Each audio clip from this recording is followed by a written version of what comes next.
চাওক এইটো AGP BJP তেওঁলোকৰ মিত্ৰজোঁটৰ ভিতৰৰ কথা আচলতে, কিন্তু মই এটা কথাই ক'ম যে প্ৰদীপ হাজৰিকা ডাঙৰীয়া আজি বৰ্তমান আপুনি তেখেতক বিধায়ক বুলি ক'ব নে প্ৰাক্তন বিধায়ক বুলি ক'ব সেইটো লৈ আমাৰ সন্দেহ আছে, কাৰণ তেখেতৰ সমষ্টিটোৱে নাইকিয়া হৈ গুচি গ'ল। যেতিয়া আমগুৰি সমষ্টি বিলুপ্তকৰণ কৰি 13টাকৈ পঞ্চায়ত শিৱসাগৰ সমষ্টিৰ লগত সংমিশ্ৰিত কৰি শিৱসাগৰক এটা সমগ্ৰ শিৱসাগৰ সমষ্টি কৰি দিয়া হ'ল। এতিয়া তেখেতে বিগত আজি 5টা বছৰ তেখেত শুই আছিলে। আচলতে তেখেতে সমষ্টিৰ কাৰণে কোনোদিনে বিধানসভাত এষাৰো মাত মতা আমি নুশুনিলোঁ। মাজতে অতি হাঁহি উঠা কথা যে ব্ৰহ্মপুত্ৰৰ যিটো বান্ধৰ কথা কোৱা হৈছে ৰূপহী মুখলৈকে 282 কোটি টকাৰ যিটো বানমুক্ত কৰিবৰ কাৰণে অখিল গগৈ ডাঙৰীয়াই যেতিয়া বিধানসভাত প্ৰস্তাৱটো উত্থাপন কৰিছিলে, তেতিয়া প্ৰদীপ হাজৰিকাই ডাঙৰীয়াই কৈছিলে যে এইটো মোৰ সমষ্টিৰ বিষয়বস্তুৰ ভিতৰত কিয় অখিল গগৈ ডাঙৰীয়াই মাত মাতিব।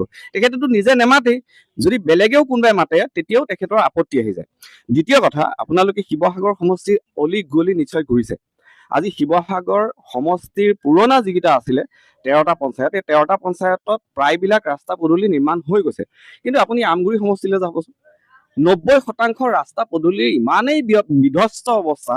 আমি গ'লে যেতিয়া যাওঁ এই কাৱৈমাৰী ফালে শ্ৰীপুৰীয়া ঘাট পাৰ হৈ যিখন নতুন দলং হ'ল, অখিল গগৈ ডাঙৰীয়াৰ তৎপৰতাত যিখন নতুন দলং নিৰ্মাণ হ'ল, সেই দলংখনৰ পৰা পাৰ হোৱাৰ লগে লগেই যি বিধ্বস্ত ৰূপ, সিদিনা তাত পথ অৱৰোধ কৰিছে, ন' ৰোড ন' ভোট বুলি পথ অৱৰোধ কৰিছে।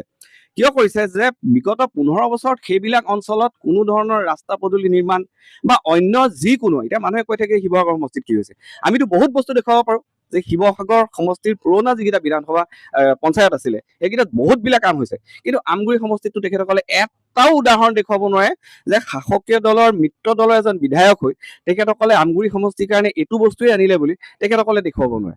আপুনি ইণ্টাৰেষ্টিং কথা, আমগুৰি সমষ্টিৰ বিধায়ক বুলিয়ে কৈছোঁ, পুৰণা আমগুৰি সমষ্টিৰ বিধায়ক প্ৰদীপ হাজৰিকা ডাঙৰীয়াৰ ভগ্নীয়ে অভিযোগ আহিছে যে ভগ্নীয়ে এটা জল জীৱন মিছন আঁচনিৰ এটা কাম কৰিছিলে, তেখেতে ঠিকা কৰিছিলে।